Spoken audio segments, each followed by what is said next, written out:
Buenas tardes, buenos días a quienes nos escuchan. Mi nombre es Alejandro Concha, escritor y poeta de Lota, y el día de hoy vengo a presentarles este taller literario llamado Cómo escribir un microcuento. El microcuento se engloba dentro de las minificciones y pertenece al género narrativo. Esto es particularmente importante para poder distinguirlo del resto de microficciones, como son las adivinanzas, los chistes, etcétera, etcétera, etcétera, o incluso la poesía y el haiku. El día de hoy vamos a conocer algunos microcuentos y vamos a también a aprender cómo poder escribirlos y sobre todo cómo poder compartir nuestras experiencias a través de este mágico mundo como lo es la microescritura. Hablar en palabras contadas, ideas muy grandes e historias muy profundas. Vamos a partir en este momento con un ejemplo de Thomas Bailey Aldrich. Este es un cuentista inglés. El cuento, lleva por nombre Sola y su alma. Y solo dice esto: una mujer sentada sola en su casa sabe que no hay nadie más en el mundo. Todos los otros seres han muerto. Golpean la puerta. Como podemos ver, esta es una historia contada en muy pocas palabras, pero que es capaz de construir en frases muy precisas y sin casi nada de descripción atmósferas completas que nos permiten adentrarnos en la historia, empatizar con su personaje o sus personajes y conocer un poquito más de esta ventana que parece abrir Thomas Bailey Aldrich a través de su cuento Sola y su alma. ¿Cómo sabemos que esto es un cuento? A pesar de sus pocas palabras, y no es otro tipo de escritura como un poema o un haiku. Esto es gracias a las características que posee una historia. Una de esas características es la presencia de un narrador, que es y responde a la pregunta de quién lo cuenta. Este narrador puede estar en primera persona, o sea, una historia que cuento yo para un otro, una segunda o una tercera persona. Aquí también englobamos a los narradores protagonistas, aquellos que ven la historia desde una primera persona, desde la vivencia propia. El narrador omnisciente, aquel que conoce todas las características de la obra, todos los detalles de sus personajes y de las atmósferas que está narrando. El narrador testigo, que es un narrador que cuenta desde dentro de la historia, pero siempre algo que le ocurre a un protagonista. Otra segunda característica de una historia, o de el género narrativo en general, es la existencia de personajes. Estos personajes responden a la pregunta de ¿a quién le ocurren estas historias?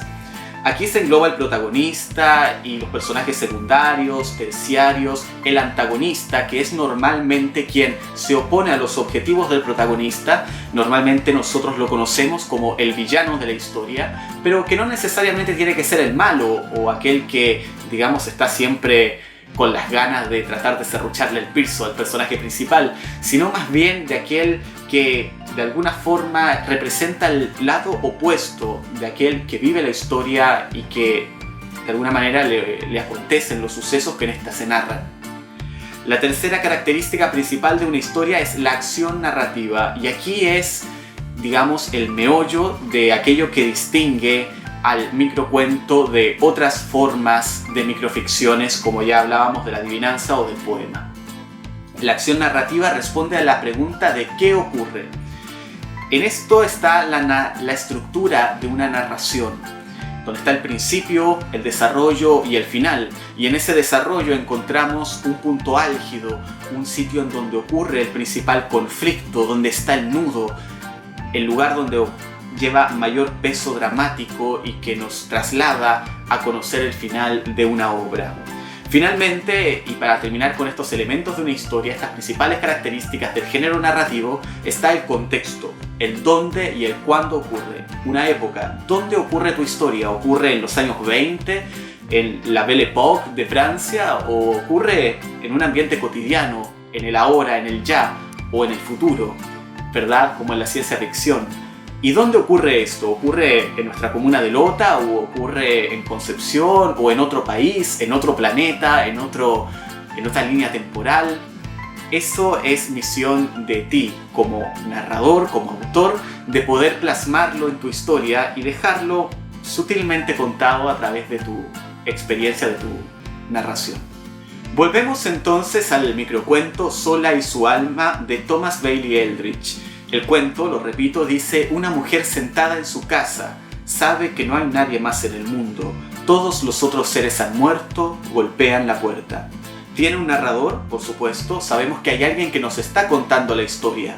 ¿Qué tipo de narrador es? ¿Es un narrador protagonista? ¿Es un narrador omnisciente o un narrador testigo? Aquí podemos usar la imaginación, podemos hablar de incluso un narrador testigo, ¿verdad? Alguien que observa a sola a esta mujer sentada en su casa que comienza y escucha, ¿verdad?, a alguien que golpea la puerta. ¿Quiénes son sus personajes? ¿Cuántos personajes hay en esta historia? Es interesante analizarlo porque si bien sabemos que hay un protagonista, en este caso la mujer sentada en su casa, también pareciera haber otro personaje en esta historia que es quien golpea la puerta. ¿Será realmente un invento de su imaginación o será algo que ella vive en carne propia? ¿Será que realmente no estaba sola en el mundo y que su conocimiento es relativo con respecto al ambiente y el lugar en el que se está desarrollando? También logramos notar en esta estructura narrativa que hay diferentes acciones, ¿verdad? La mujer sentada, el golpe en la puerta, conllevan, digamos, un inicio, un desarrollo y un final contado en muy pocas palabras, y el dónde y el cuándo ocurre nos llevan a nosotros como lectores a investigar, a tratar de descubrir lo que hay detrás de esta microficción. Una de las características principales del microcuento es su capacidad de contar grandes historias en muy pocas palabras. Por eso hablamos de un lector detective y no de un lector, digamos, pasivo, alguien que solamente recibe la historia. El lector debe quedar con ganas de descubrir más, de saber qué acontece detrás de esas pocas palabras que tú como escritor lograste escribir en esas pequeñas líneas.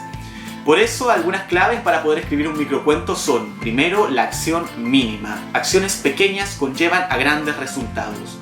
Segundo, la existencia de personajes arquetípicos, o sea, personajes con los cuales cualquiera se pueda identificar.